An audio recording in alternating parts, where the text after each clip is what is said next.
ওমানে বইছে অসহনীয় তাপপ্রবাহ, তাই শ্রমিকদের স্বাস্থ্য সুরক্ষা বিবেচনায় সতর্ক অবস্থান নিয়েছে কর্তৃপক্ষ। গত মাসের শুরু থেকে কার্যকর হওয়া বাধ্যতামূলক মধ্যাহ্ন বিরতির নির্দেশ না মানায় শতাধিক কোম্পানির বিরুদ্ধে ইতোমধ্যে ব্যবস্থা নেওয়া হয়েছে। সম্প্রতি শ্রম মন্ত্রণালয়ের এক বিবৃতিতে এই তথ্য জানানো হয়। জানা গেছে, তাপমাত্রা বাড়ার পর গত এক মাসে রাজধানীর আশেপাশের 143টি জায়গা পরিদর্শন করে মন্ত্রণালয়ের প্রতিনিধি দল।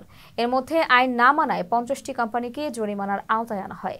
এর বাইরে উত্তর আল বাতিনা, আল দাখিলিয়া, দাহিরা, দোফার এবং মুসান্দামে অভিযান পরিচালিত হয়েছে। আগামী 31শে আগস্ট পর্যন্ত অভিযান অব্যাহত থাকবে।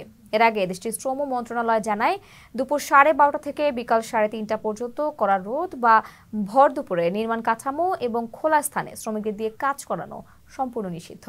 নতুন এই পদক্ষেপের নাম দেওয়া হয়েছে mid day work stoppage policy. এই আইনের ব্যত্যয় ঘটলে সংশ্লিষ্ট কোম্পানি ও প্রতিষ্ঠানকে কমপক্ষে 500 রিয়াল জরিমানা করা হবে।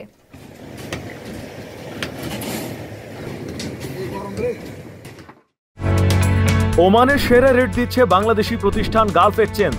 প্রিয়জনকে টাকা পাঠাতে আজই আসুন আমাদের যে কোনো ব্রাঞ্চে অথবা কল করুন স্ক্রিনে দেয়া নাম্বারে। গালফ এক্সচেঞ্জ, বাংলাদেশিদের প্রিয় এক্সচেঞ্জ।